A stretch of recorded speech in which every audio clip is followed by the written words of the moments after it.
Hello everyone, নমস্কার সবাই। তো আজকে আমরা চলে আসলাম আমাদের উদয়পুর জামজুরি বাজারের ঠিক পিছনে একটি শিব মন্দির আছে। এই শিব মন্দিরের দিকে আজকে আমাদের অ্যাক্টিভিটি এখানে চলবে, দেখতে থাকুন।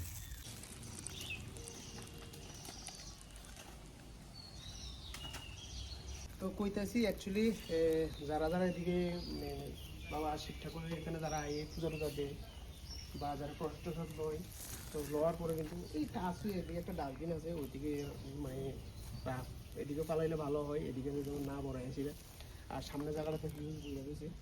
অ্যাকচুয়ালি এদিকে আমরা জানতাম না, আমরা একটা বাই কইছি জামজুরি একটা দরকার। এদিকে আশ্রমটা আছে যেন, এদিকে রাম ঠাকুর আশ্রম আর শিব মন্দিরের সামনের জায়গাটা একটু অনেক বড়, মানে বড়ানো আছে, হিউজ বড় যাচ্ছে মানুষের। আমরা মানে কীটা করবো, আমরা যারা মানুষ আছি আমরা যদি না বুঝে যদি ঠিকঠাক রাখি, তাহলে তোমার এরকম এই জায়গাটা কত ফ্রেশ লাগতেছে। এরকম পুরোনো জায়গা যদি মানুষ না বড়ায়, পুরোনো জায়গা কিন্তু ফ্রেশ থাকবে, কিন্তু এটা বুঝতেই সবাই। তো দেখতে পাচ্ছেন এদিকে কি পরিমাণ প্লাস্টিকের প্যাকেট আছে, মানে হওয়ার মতো ভাষা নাই। এদিকে ঠিক আমাদের শিব বাবার মন্দির একদম 10 মিটার হইতো না, এই জায়গাটার মধ্যে পুরো আবর্জনা ভরাই রাখছে। মানে আপনারা নিজেরাই দেখুন কি পরিমাণ প্লাস্টিকের প্যাকেট।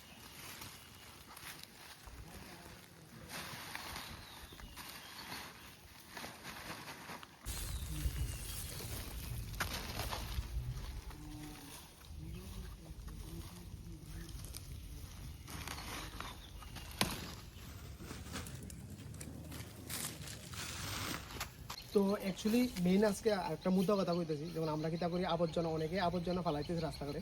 তো আবর্জনা ফালানোর কিতা লস হইতেছে, তো আবর্জনা দেন ফালাইতেছে। এটার সবচেয়ে বড় প্রবলেম কি হইতেছে, অনেকে কিন্তু আমরা বুঝি না, জানি না, মানে আমরা ওই কারণে কথাটা কওয়া হইতেছে। যেমন আবর্জনা ফালানোর পরে এটি বৃষ্টি যখন হয়, বৃষ্টির কারণে সব আইয়ে ডিএনএ আয়ে সেটা, যেমন এই জায়গার অবস্থা দেখো পুরো জাম হয়ে গেছে।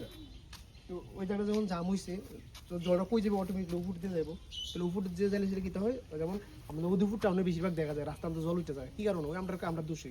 আমরা কী করি, আবর্জনা সব ড্রেনও ফেলাই, বা রাস্তাঘাটে ফেলাতে সবাই ড্রেনও ঢুকতেছে।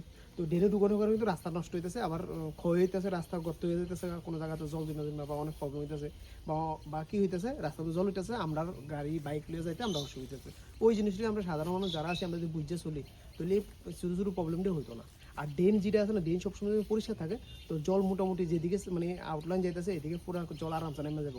বন্যা বৃষ্টি হইলে আর বন্যা হইতো না মানে শহরের মাঝখানে। এই জিনিসটা বুঝতে লাগবে সবাই, এটাই মেন মুদ্রা কথা। তো দেখতে পাচ্ছ আমরা ফাইনালি আজকের শিব মন্দিরের দিকের কাজ এখানে শেষ হয়েছে। মানে অক্ষণ কতটা সুন্দর লাগতেছে তোমরা নিজেরাই দেখো, কি সুন্দর লাগতেছে অক্ষণ। এই যে সামনের জায়গাটা, এদিকের জায়গাটাও কি ভালো লাগতেছে দেখতে, তোমরা নিজেরা দেখলে বুঝবা। জয়রাম সবাইকে। তো দেখতে পাচ্ছ এই জায়গাটা, এটা হলো আমাদের প্রাণের ঠাকুর রাম ঠাকুরের আশ্রম। এটা ঠিক লগে দিয়া এই জায়গাটা একটু আবর্জনা পুরো মানে ডাস্টবিনের মতো হয়ে রয়েছে। তো এখন আমরা এই জায়গাটার কাজ স্টার্ট করুম আর কি, দেখতে থাকো।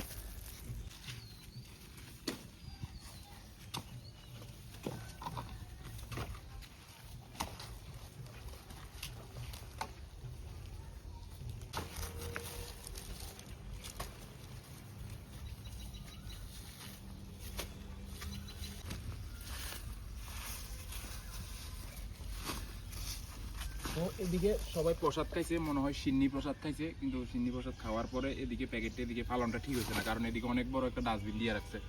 মানে মানুষ কি যে কমু।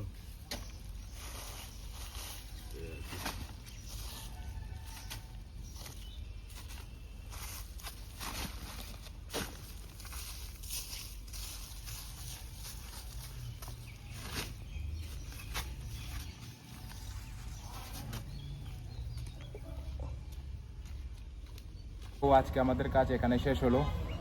দেখা হচ্ছে কালকে নেক্সট ভিডিওতে। আর আমাদের সাথে থাকবেন, শেয়ার দিয়ে পাশে থাকবেন।